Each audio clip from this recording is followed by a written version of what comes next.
అందరికీ నమస్కారం. ఈరోజు ఎంతో ఈజీగా, ఫాస్ట్‌గా అయిపోయే బచ్చల కూర పచ్చడి ఎలా చేయాలో చూద్దాం. దానికి కావాల్సిన ఇంగ్రీడియంట్స్: ఎండుమిర్చి, వాష్ చేసి కట్ చేసి పెట్టుకున్న బచ్చల కూర, చింతపండు, ఆనియన్స్, ఎల్లిపాయ, కరివేపాకు, ఉప్పు, మినప్పప్పు, మెంతులు, జీలకర్ర, ఆవాలు. ఇప్పుడు వీడియోలో చూస్తున్నట్టుగా ఒక కడాయి తీసుకొని దాంట్లో కొంచెం ఆయిల్ వేసుకొని ఎండుమిర్చి బాగా వేయించుకోవాలండి. వేయించుకున్న తర్వాత దాంట్లోనే ఎల్లిపాయలు కూడా వేసి రెండు కలిపి బాగా వేయించుకోవాలి. ఒక బ్రౌన్ కలర్ వచ్చే వరకు వేయించుకోవాలి. ఈ ఛానల్ ముఖ్య ఉద్దేశము వర్కింగ్ ఉమెన్కి కానీ, బ్యాచిలర్స్కి కానీ, ఇంట్లో వండుకోవడానికి కరెక్ట్ టైం దొరకక, బయట తినడం ఇష్టం లేక ఇబ్బంది పడే వాళ్ళ కోసమే అండి. మీరు ఇంట్లోనే క్విక్గా, ఈజీగా, హెల్తీగా ఫుడ్ ప్రిపేర్ చేసుకొని మీరు చాలా టేస్టీగా ఉండే ఫుడ్ కూడా అండి. మీరు ట్రై చేసి చూడండి, మీకు డెఫినెట్గా నచ్చుతాయి రెసిపీస్. సో ఇప్పుడు ఎండుమిర్చి, ఎల్లిపాయ రెండు వేగిపోయాయి కదా, ఒక సపరేట్ బౌల్లోకి తీసుకుందాము. ఇప్పుడు ఇదే కడాయిలో మనము ముందుగా వాష్ చేసి కట్ చేసి పెట్టుకున్న బచ్చల కూర కూడా వేసి ఉడికించుకుందాం. మీకు దీనికి ఎక్కువ గిన్నెలు కూడా పట్టవండి, ఒక కడాయి, ఒక మిక్సీ జార్ ఉంటే సరిపోతుంది. ఈ బచ్చల కూరతో పాటు చింతపండు కూడా వేసి బాగా ఉడికించుకోవాలి. దీనిపైన ఒక మూత పెట్టేసి 5 to 10 మినిట్స్ వదిలేస్తే అదే ఉడికిపోతుంది, బాగా ఉడుకుతుంది. ఇలా బచ్చల కూరలోనే చింతపండు కూడా వేసి ఒకసారి కలిపేసుకొని దానిపైన ఒక మూత పెట్టేసి ఒక 5 to 10 మినిట్స్ దాన్ని డిస్టర్బ్ చేయకుండా అలాగే వదిలేసేయాలి. ఇప్పుడు ఒక 10 మినిట్స్ టైం అయిందండి. ఒకసారి మూత తీసి చూద్దాము. చూస్తున్నారు కదా, మనం వేసిన ఆకు క్వాంటిటీ కన్నా ఇప్పుడు ఇక్కడ మనకి చాలా తక్కువ ఆకు కనిపిస్తుంది. అంటే ఆకుతో పాటు చింతపండు రెండు బాగా మగ్గిపోయాయండి.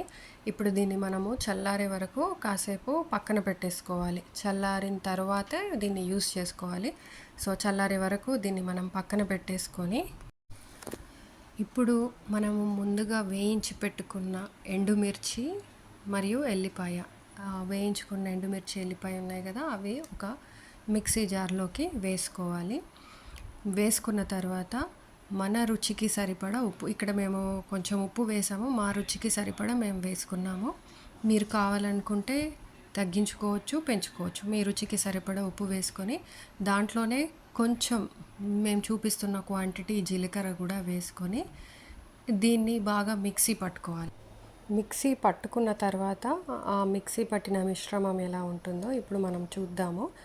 ఎల్లిపాయ, ఎండుమిర్చి, జీలకర్ర, ఉప్పు మాత్రమే వేసి ఇప్పుడు మనం మిక్సీ పట్టుకున్నాం కదా. సో ఇప్పుడు ఇందులోనే మనము ముందుగానే మగ్గించుకొని ఉడికించుకొని పెట్టుకున్న బచ్చల కూర చల్లారడం కోసం పక్కన పెట్టుకున్నాం కదా, అదే బచ్చల కూర చింతపండుని కూడా తీసుకొని ఇదే మిక్సీ జార్లో వేసుకోవాలి. ఇక్కడ మీరు చూసినట్టయితే మేము చాలా తక్కువ క్వాంటిటీ తీసుకున్నాం కదా. ఒకవేళ మీరు ఎక్కువ క్వాంటిటీ తీసుకుంటే కొంచెం పెద్ద జారే తీసుకోవాలి. ఎందుకంటే ఇది మిక్సీ చేసిన తర్వాత ఒక సెమీ లిక్విడ్ లాగా ఫామ్ అవుతుంది పేస్ట్. అందుకే కొంచెం పెద్ద జార్ తీసుకుంటే బెటర్, ఎక్కువ క్వాంటిటీ అయితే. ఇప్పుడు దీన్ని మనము మళ్ళీ మిక్సీ చేసుకోవాలండి. బచ్చల కూర, ఎండుమిర్చి, వెల్లుల్లి, ఆ పేస్ట్, బచ్చల కూర, చింతపండు, సో మొత్తం కలిపితే మనకి ఇలా ఒక సెమీ లిక్విడ్ పేస్ట్ లాగా ఫామ్ అవుతుంది. ఇప్పుడు పచ్చడి మనకు ఆల్మోస్ట్ రెడీ అయిపోయినట్టే అండి. 95% కంప్లీట్ అయిపోయింది. ఇప్పుడు దీన్ని ఒక బౌల్లోకి తీసుకొని పోపు వేసుకున్నామంటే ఇంకా పచ్చడి కంప్లీట్గా అయిపోయినట్టేనండి. మనము జార్లో నుండి తీసి ఒక బౌల్లో వేసుకొని మనం ఇందాక బచ్చల కూర, చింతపండు మగ్గించుకున్న కడాయి ఉంది కదా, అదే కడాయిలో కొంచెం ఆయిల్ వేసుకొని మనము మామూలుగా వాడే పోపు దినుసులు ఉంటాయి కదా, ఆవాలు, జీలకర్ర, మినపగుండ్లు, ఇవన్నీ లైట్గా ఆయిల్ వేసుకొని దాంట్లో బాగా వేయించుకోవాలి. ఈ పోపు యాక్చువల్గా ఆప్షనల్ అండి. ఆయిల్ ఫుడ్ ఎక్కువ ఇష్టపడని వాళ్ళు పోపు వేసుకోకుండానే ఆ పచ్చడి అట్లాగా తినేసేయచ్చు. లేదు పోపు కావాలి అనుకున్న వాళ్ళు మనము జనరల్గా చేసుకునే పోపు పద్ధతిలోనే పోపు వేసుకోవచ్చు. దీంట్లో మనం పోపు దినుసులు లైట్గా వేగిన తర్వాత జీలకర్ర మెంతుల పొడి కూడా వేసాము. జీలకర్ర మెంతుల పొడి, పోపు దినుసులు అన్నీ వేసుకున్న తర్వాత కొంచెం స్పైసీగా ఉండాలనుకున్న వాళ్ళు ఇంకొక ఎండుమిర్చి కూడా ఇందులో వేసుకోవచ్చు.